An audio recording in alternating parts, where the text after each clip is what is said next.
Isang mapagpalang araw po sa ating lahat. Magandang umaga, magandang hapon, at magandang gabi sa lahat ng ating mga viewers, lalo na sa mga solid supporters ng EDC at sa ating mga Kalingap family. Kamusta po kayong lahat? Sana ay nasa mabuti kayong kalagayan saan mang dako kayo ng mundo nanonood ngayon. Ngayon po mga Kalingap, isang nakakaintrigang usapan na naman ang ating tatalakayin. Tungkol ito sa magulang ni Edu na may espesyal na hiling para kay Beyonce. Ayon sa kanila, ito ay may kinalaman sa relihiyon, kaya naman napatanong tuloy ang marami. Ano mapa ang dahilan sa likod ng kahilingang ito? Pero bago po natin himayin ang kabuuan ng istorya, huwag kalimutang i-like, i-share at mag-subscribe sa ating munting YouTube channel para lagi kayong updated sa mga balita, kwento at mga inspirasyong hatid ng EDC family. Pagkatapos ng bagyo. Kamakailan lang ay dumaan ang isang malakas na bagyo sa lugar ni Beyonce. Maraming bahay ang nasira, mga puno ang natumba at mga daan ang hindi madaanan. Pero salamat sa Diyos, ligtas at maayos ang kalagayan ng pamilya ni Beyonce. Iba na rin kasi ngayon ang kanilang tinitirhan.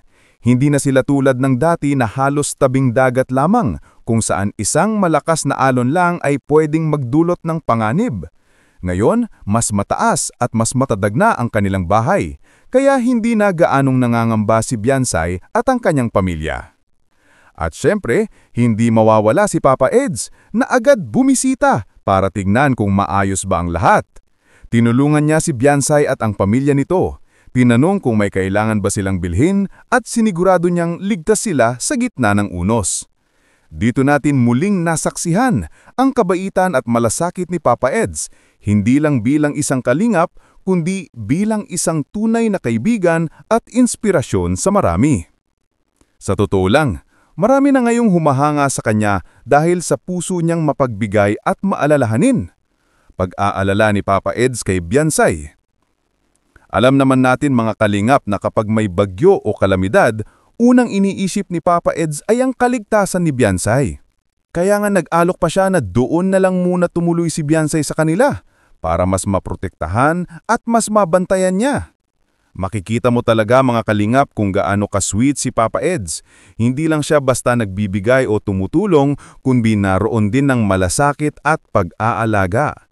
Kaya naman hindi na nakakapagtataka kung bakit maraming humahanga sa kanya, lalo na ang mga babae sa Team Kalingap na nagsasabing, sana all, may Papa Eds din. Totoo nga naman, sa panahon ngayon, bihira na ang taong tulad ni Papa Eds. Mapagmahal, tumutulong at tapat. Kaya't hindi nakakapagtaka kung bakit maraming gustong maging love team niya o maging malapit sa kanya.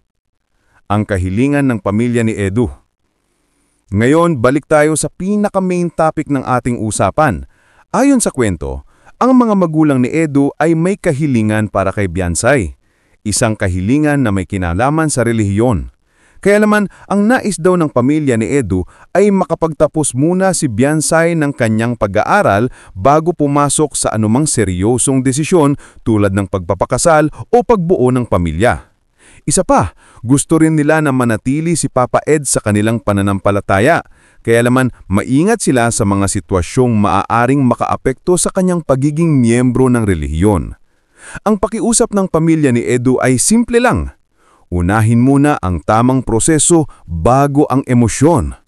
Ayaw nilang may masirang reputasyon o may masabing hindi maganda, lalo na't parehong kilala at tinitingala si Edu at si Beyonce sa Kalingap community.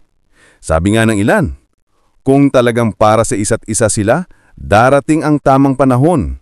At marahil iyon din ang gustong iparating ng pamilya ni Edu, na kung may pagmamahal, may pag-unawa at may tiwala, walang kailangang madaliin.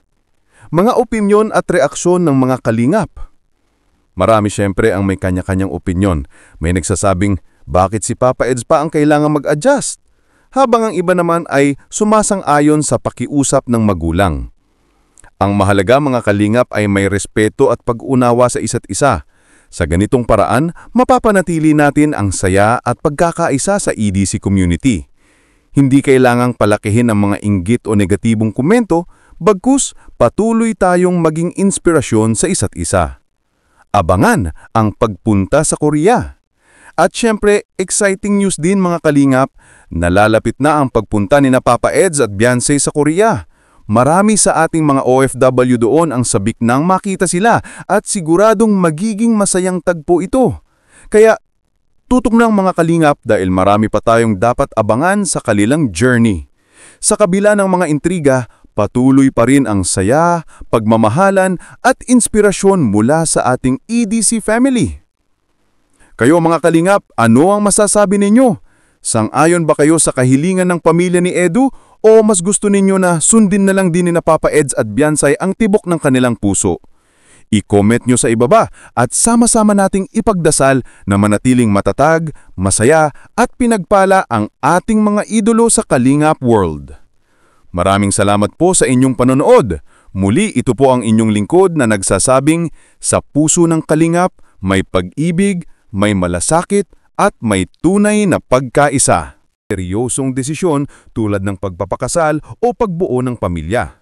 Isa pa, gusto rin nila na manatili si Papa Ed sa kanilang pananampalataya, kaya naman maingat sila sa mga sitwasyong maaaring makaapekto sa kanyang pagiging miyembro ng relihiyon. Ang pakiusap ng pamilya ni Edu ay simple lang.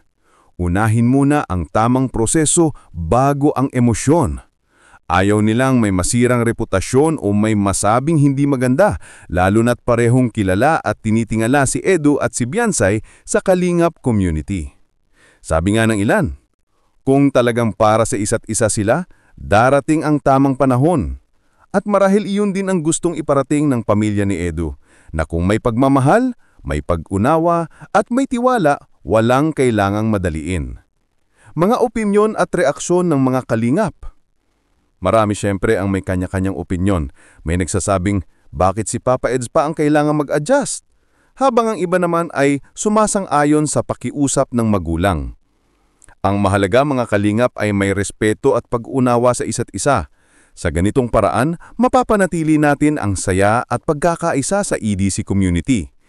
Hindi kailangang palakihin ang mga inggit o negatibong komento, bagkus patuloy tayong maging inspirasyon sa isa't isa. Abangan ang pagpunta sa Korea. At syempre, exciting news din mga kalingap, nalalapit na ang pagpunta ni Papa Eds at Beyonce sa Korea. Marami sa ating mga OFW doon ang sabik nang makita sila at siguradong magiging masayang tagpo ito. Kaya tutok ng mga kalingap dahil marami pa tayong dapat abangan sa kanilang journey. Sa kabila ng mga intriga, patuloy pa rin ang saya, pagmamahalan at inspirasyon mula sa ating EDC family. Kayo mga kalingap, ano ang masasabi ninyo? Sang-ayon ba kayo sa kahilingan